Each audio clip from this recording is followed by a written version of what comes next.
오늘 우리들에게 주시는 하나님의 말씀 창세기 32장 24절로부터 32절 말씀입니다. 야곱은 홀로 남았더니 어떤 사람이 날이 새도록 야곱과 씨름하다가 자기가 야곱을 이기지 못함을 보고 그가 야곱의 허벅지 관절을 치매 야곱의 허벅지 관절이 그 사람과 씨름할 때에 어긋났더라. 그가 이르되 날이 새려 하니 나로 가게 하라. 야곱이 이르되 당신이 내게 축복하지 아니하면 가게 하지 아니하겠나이다. 그 사람이 그에게 이르되 네 이름이 무엇이냐? 그가 이르되 야곱이니이다. 그가 이르되 내 이름을 다시는 야곱이라 부를 것이 아니요 이스라엘이라 부를 것이니 이는 내가 하나님과 및 사람들과 겨루어 이겼음이니라. 야곱이 청하여 이르되 당신의 이름을 알려주소서. 그 사람이 이르되 어찌하여 내 이름을 묻느냐 하고 거기서 야곱에게 축복한지라. 그러므로 야곱이 그곳 이름을 브니엘이라 하였으니 그가 이르기를 내가 하나님과 대면하여 보았으나 내 생명이 보존되었다 함이더라. 그가 이 브니엘을 지날 때에 해가 돋았고 그의 허벅다리로 말미암아 절었더라. 그 사람이 야곱의 허벅지 관절에 있는 둔부의 심줄을 쳤으므로 이스라엘 사람들이 지금까지 허벅지 관절에 있는 둔부의 심줄을 먹지 아니하더라. 이 말씀 가운데 성령께서 함께 하시기를 기원합니다. 우리가 신앙생활하면서 대부분 어떤 식으로든 하나님을 만나보기를 원합니다. 하나님의 성품을 알고 그분의 음성을 듣고 그분의 얼굴을 보기 원하는 것이 대부분 그런 것 같습니다. 그러나 하나님을 알고자 하는 우리의 열망은 대개 조건부로 이루어지는 것 같습니다. 대부분 위기 상황이 왔을 때만 하나님을 만나기 원합니다. 한번 생각해 보십시오. 일이 잘 풀릴 때 하나님이 필요하다고 느끼지도 않고 하나님에 대해서 많이 생각하거나 그분을 굳이 만나고 싶어 하지도 않습니다. 결혼식 날이나 축하 파티에서 그리스도께서 이 자리에 다시 오시기를 기도하는 사람은 보지 못했고요. 중병에 들거나 아이가 크게 아프거나 가정이 무너지거나 하면 갑자기 하나님이 이 문제에 대한 강력한 대안으로 떠오릅니다. 절박한 시기에는 사람들이 하나님께로 나아가는데 한계가 있음을 보게 됩니다. 야곱은 인생에서 바로 그런 시기를 맞고 있습니다. 전에도 위기를 맞은 적이 있었지만 이번은 좀 다릅니다. 과거에는 술책과 발빠른 대응으로 피할 수 있었습니다. 전에는 늘 툴툴 털고 지금 있는 자리에서 다른 곳에 가서 새로운 삶을 시작하곤 했습니다. 적어도 그런 식으로 우둔한 형을 속여 장자의 권리와 축복을 취할 수 있었습니다. 탐복할 만한 솜씨였다. 형에게서 아버지의 축복을 뺏은 것이 부당한 행동이라는 것도 별 문제가 아니었습니다. 이미 에서는 고작 죽 한 그릇에 야곱에게 장자의 권리를 팔아 넘겼기 때문입니다. 계획은 착착 진행되었습니다. 아버지 이삭은 속아 넘어갔고 야곱은 형의 장자권과 축복을 가로채 도망쳤습니다. 당연히 이 무모한 행동은 야곱보다 훨씬 힘이 센 에서의 분노를 일으켰고 야곱은 하란에 있는 라반 삼촌 집으로 도망가야만 했습니다. 하지만 거기에서도 야곱은 남부럽지 않게 승승장구했습니다. 15년이 채 안 되어 라반의 두 딸과 결혼했고 네 여인에게서 12자녀를 낳았습니다. 게다가 얼마 안 되는 라반의 가축을 엄청나게 불려서 양과 염소와 낙타와 소와 나귀 등으로 가득한 목장을 일구었습니다. 하란에서의 야곱이 거둔 성공은 형을 속인 행동만큼이나 비슷한 영향을 라반에게 끼쳤습니다.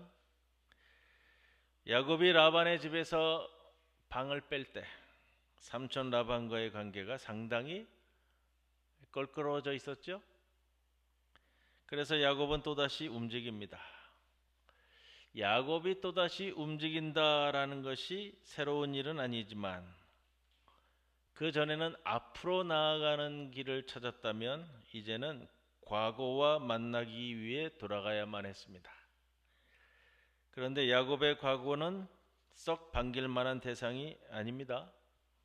형 에서가 그것도 400명이나 되는 군대를 거느리고 찾아옵니다. 야곱에게 큰 난관입니다. 과거와 만나야 한다는 것이 난관이라는 겁니다. 이게 썩 편하지 않습니다. 그러나 에서와의 만남, 굉장히 껄끄러운 만남이죠. 그 만남을 두고 그러한 급박한 상황 덕분에 야곱이 변화를 겪게 됩니다. 오늘 그걸 다루는 말씀을 함께 나눌 건데요. 본문에 놓여 있는 야곱의 심정을 헤집어 본다면 심히 두렵고 답답했다 이렇게 표현할 수 있습니다. 난생 처음 야곱은 자신의 두려움과 답답함에 다르게 대처하는 모습을 보게 됩니다. 그게 뭐죠? 하나님을 찾은 겁니다. 야곱이 하나님을 찾은 겁니다.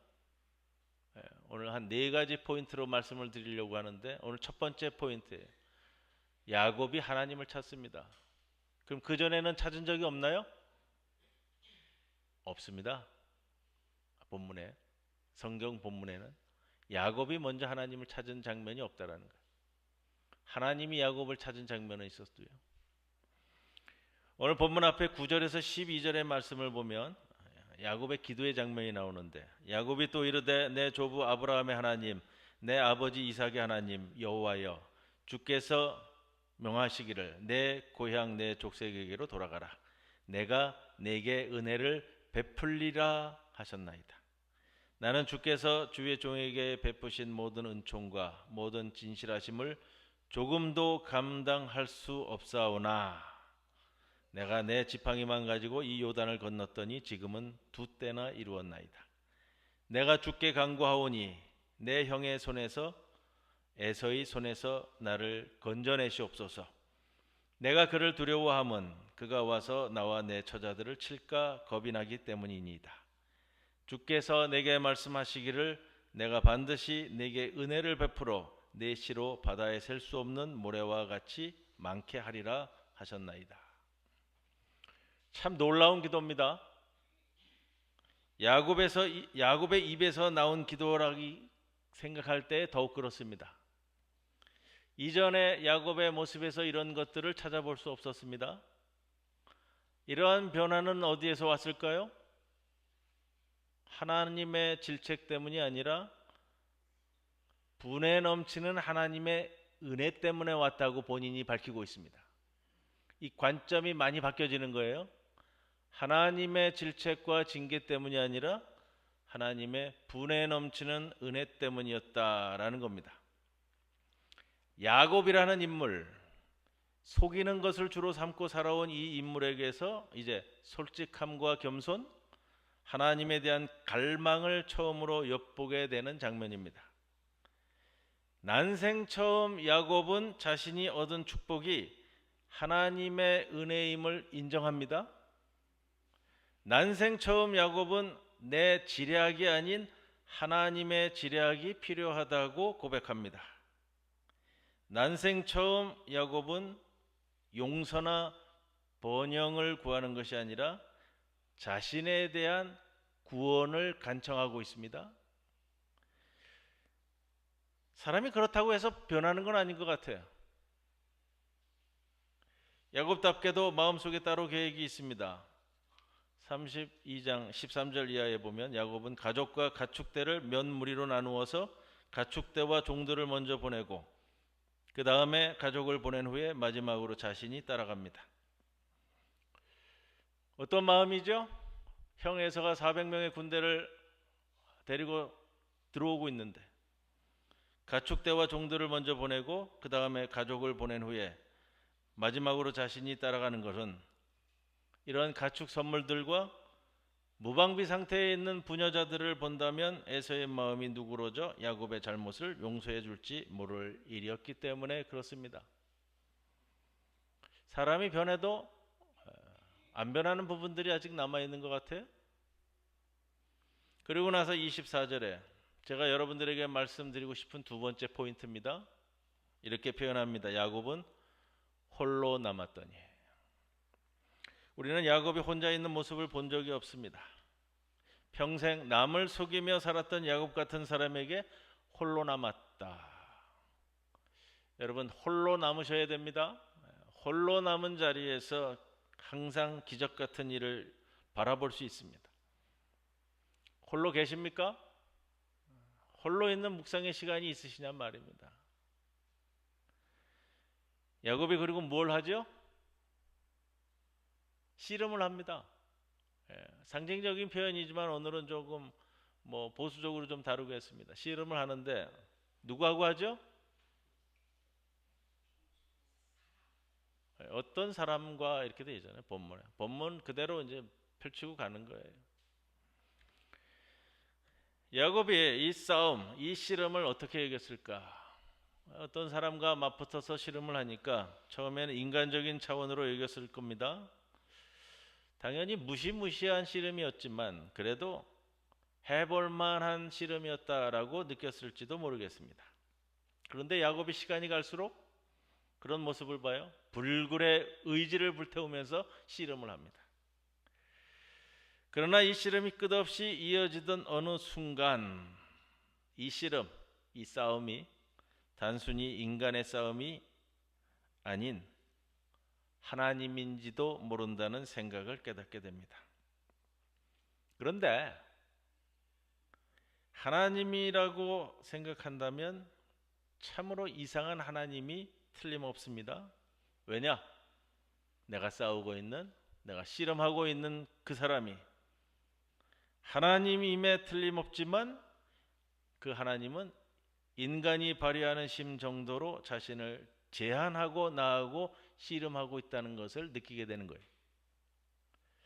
이해할 수 없는 상황을 간파한 야곱이 이렇게 소리칩니다. 26절에 당신이 내게 축복하지 아니하면 가게 하지 아니하겠나이다. 이 절박함을 안고 난 다음부터 야곱이 하나님과 정면 승부를 펼칩니다. 야곱은 하나님의 복을 받으려고 자기 생명을 마지막 한 모금까지 쥐어짭니다. 그러나 야곱이 얼마나 굳게 결심하든 하나님이 그렇게 호락호락한 분은 아닙니다.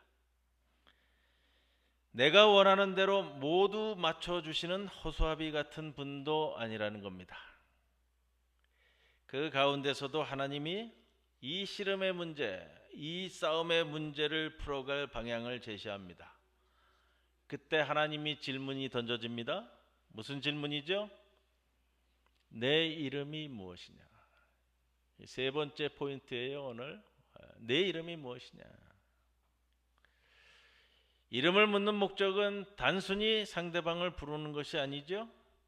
그 이름을 통해 어떤 사람인지 보여주는 겁니다.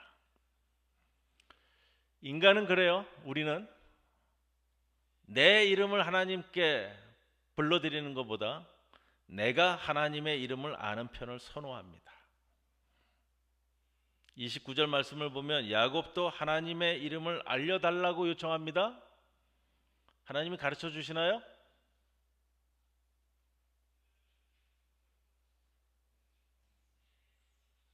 안 가르쳐 주시잖아요. 꿀 먹은 벙어리. 본문에 있잖아요. 안 가르쳐 주잖아요. 우리는 하나님의 이름을 아는 편을 선호합니다. 나의 필요를 채워달라고 요청할 수 있는 하나님의 이름을 알기 원한다는 거예요. 하지만 우리 자신에 대해서 자세히 이야기하지 않으려 합니다. 대부분의 사람들이 다른 사람을 사용해서 내 목적을 채우려 합니다. 하나님에 대해서도 마찬가지입니다. 그러나 하나님은 그렇게 호락호락 이용당하는 것을 허락하시지 않으시는 분입니다. 내가 아니라 이 싸움, 이 씨름에서 하나님이 모든 것을 통제하고 계신다는 것을 보여주는 겁니다. 싸움의 결과를 결정하는 분은 하나님입니다. 우리의 씨름의 결과를 결정하실 분도 하나님입니다. 하나님은 야곱에게 이름을 물으시고 야곱은 자신의 이름을 밝힙니다.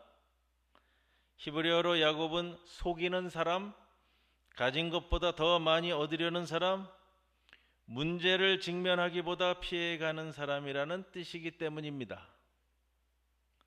야곱은 그 이름에 꽤 걸맞게 살아왔습니다. 한평생을요. 하나님께 내 이름을 말씀드릴 때 나는 내가 누구이며 어떤 존재인지를 드러내는 겁니다. 모든 생각과 행동이 하나님 앞에서 드러날 수밖에 없는 겁니다. 가식적인 변명과 이기적인 합리화를 내려놓고 내 삶의 모든 곡절을 아시면서도 여전히 우리를 받아주시고 사랑하시는 하나님을 바라보며 그 하나님께 복종하는 것이 내 이름을 아뢰는 겁니다. 야곱은 이 야복 강가의 씨름에서 내가 내 자신이 누구인지를 인정해야만 하나님을 볼 수 있는 겁니다. 이것이 이 씨름의 본질이에요.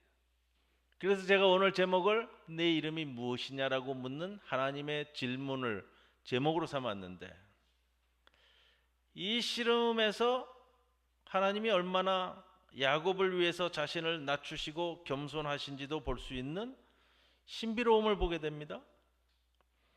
씨름하다라고 번역한 시브리어 단어 아바크는 먼지라는 뜻의 어근에서 나왔어요. 그 이유는 씨름하는 사람은 상대를 맞붙잡고 흙바닥에 뒹굴 가구가 되어 있는 사람입니다. 그래서 이 네 번째 포인트는 이거예요. 하나님이 야곱과 맞잡기 위해, 야곱을 만나기 위해 그렇게까지 자신을 낮추셨다. 여러분 상상해 보세요. 하나님께서 나를 만나기 위해 이 흙바닥에 뒹굴 각오를 하고 내려오셨다? 야곱을 무너뜨리기 위해서가 아니라 야곱을 변화시키기 위해 이 자리까지 내려와 야곱과 씨름하셨다. 야곱이 이 씨름에서 이기는데, 야곱이 이 씨름에서 이겼다 할 수 있을까? 지금 이기고 지는 문제는 아니죠? 그리고 이름에 이어서 축복이 따라왔습니다. 씨름 도중에 이 인간 씨름꾼은 자신의 이름이 속이는 사람이라는 야곱에서 이스라엘로 바뀝니다. 이스라엘은 하나님을 이겼다라는 표현이지만 그 원래의 뜻은 애쓰다, 인내하다, 노력하다라는 뜻입니다. 하나님은 씨름하면서 야곱과 맞잡으셨습니다. 오늘 저 표지 그림이잖아요. 표지 그림. 씨름하시는 야곱의 씨름의 표지인데, 이스라엘이라는 단어는 문자적으로 하나님을 맞잡은 이들을 뜻합니다. 이 하나님의 부르심을 받아 이스라엘이라는 이름이 된다는 것은 여러분 생각하시는 거예요?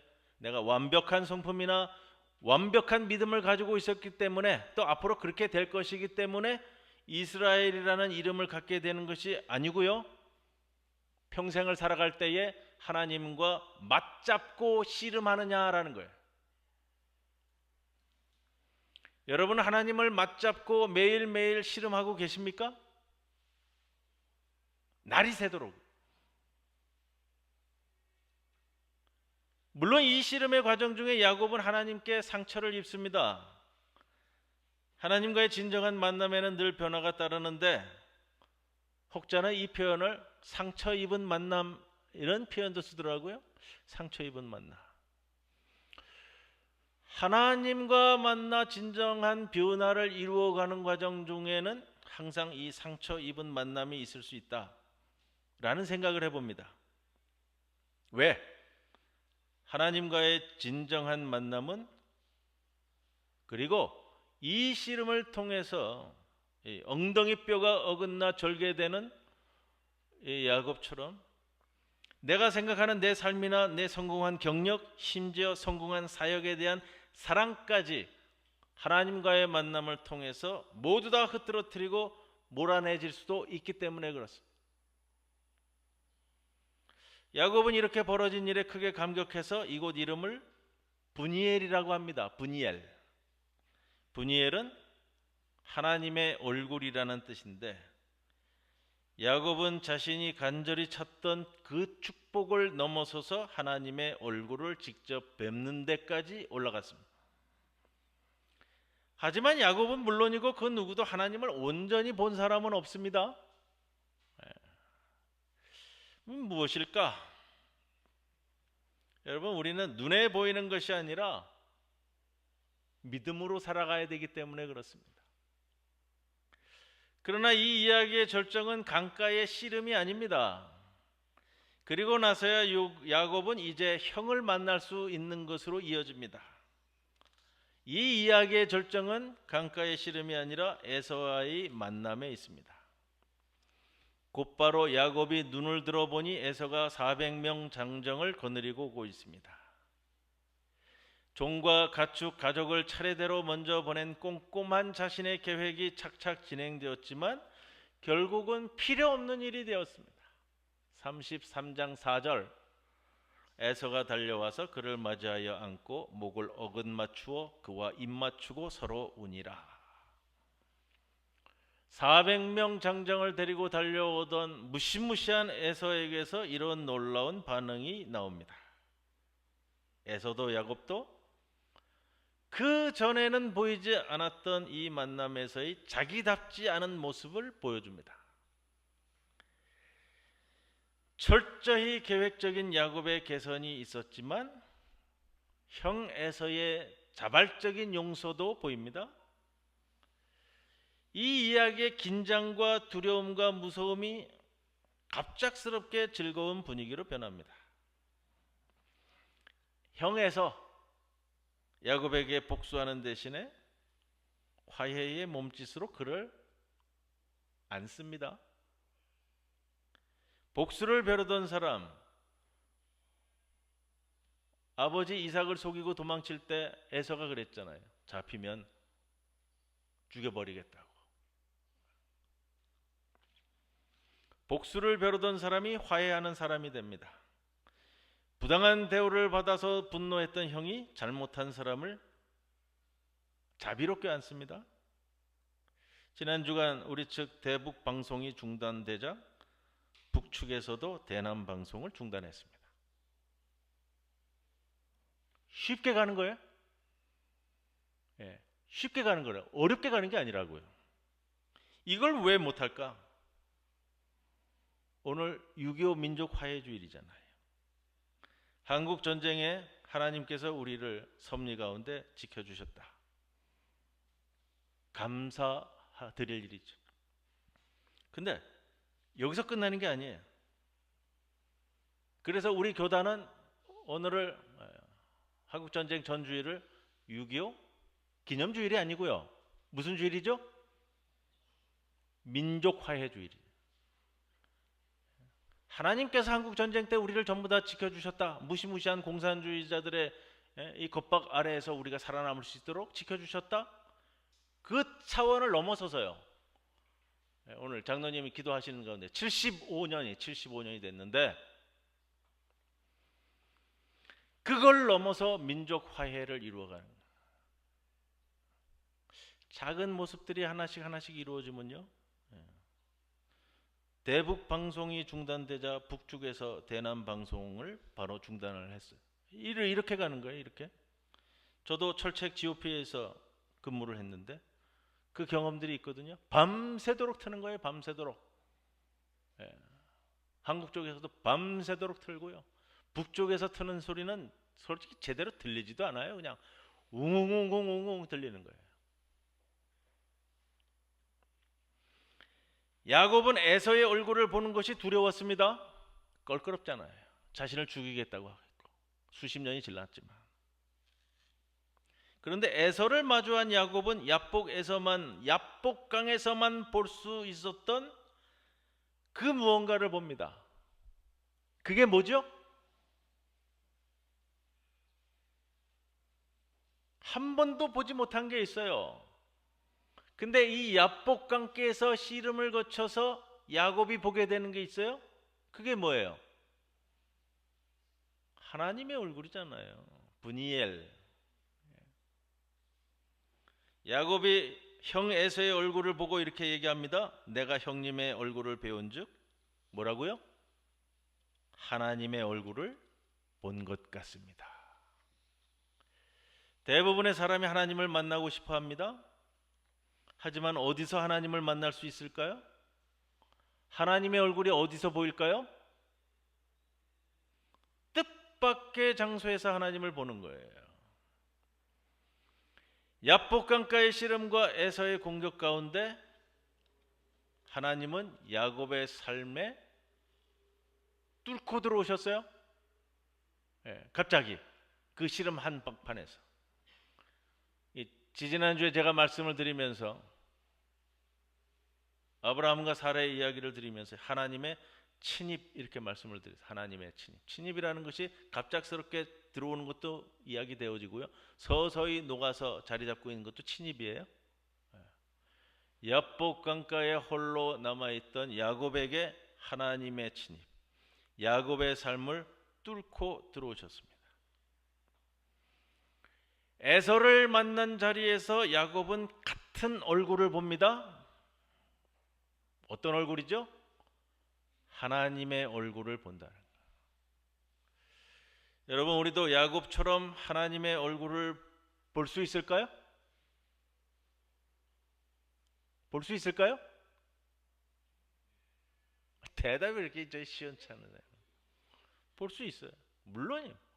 봐야만 하고요. 하지만 어떤 이들은 그 사실을 제대로 인지하지 못할 수도 있습니다. 왜 이들은 하나님의 얼굴을 알아차리지 못했을까? 야곱 이야기에서 우리에게 확실한 답을 줍니다. 이런 거예요. 우리가 하나님을 맞잡고 그분의 은혜가 우리를 정복하기 전까지는 우리 주변 사람들과 환경에서 하나님을 볼 수 없습니다. 그럼 볼 수 있는 건 언제예요? 우리가 하나님을 맞잡고 부둥켜 안고 하나님과 부딪히면서 살아갈 때에 그분의 은혜가 우리를 정복하였다는 것을 내가 받아들이고 하나님 앞에 내 이름을 아뢰는 게 뭐라고 그랬죠?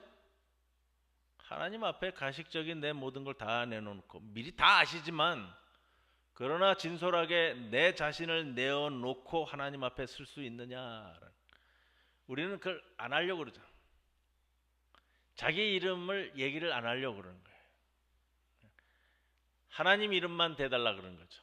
앞에서 말씀드린 어떤 의미라고 그랬어요? 하나님이 그저 알아서 나에게 다 내려주실까? 내가 통제해야 되는 거예요. 내가 달라고 하면 주시고 괜찮다 그러면 안 주셔도 되고 모든 걸 내가 내 통제하에 두려고 그러는 거죠. 하나님은 그런 분이 아니시라고요. 너의 모든 걸 다 내려놓고 보였을 때에 미리 아시지만 그러나 그 다음 하나님께서 진행해 가시는 거예요. 하나님은 여전히 오늘도 자격 없는 우리들에게, 자격 없는 죄인들에게 침입하셔서 만나주십니다. 은혜로서 어떤 사람들은 야곱과 같이 반응합니다. 아니면 여전히 아무것도 오늘도 그냥 모르는 가운데 살아갈 뿐입니다. 이 아침 성도 여러분들은 하나님께서 내 이름을 물으실 때 내 이름을 진솔하게 정확하게 대고요 하나님의 얼굴을 바라볼 수 있기를 주님의 이름으로 간절히 축원을 드립니다. 고마우신 아버지 하나님, 오늘도 우리의 삶에 침입해 들어오셔서 우리의 삶과 맞잡고 씨름하시는 하나님을 알게 하시고 그 씨름을 거쳐 하나님의 얼굴을 바라볼 수 있는 우리 모든 성도들 되게 하옵소서. 예수님의 이름으로 기도드리옵나이다. 아멘.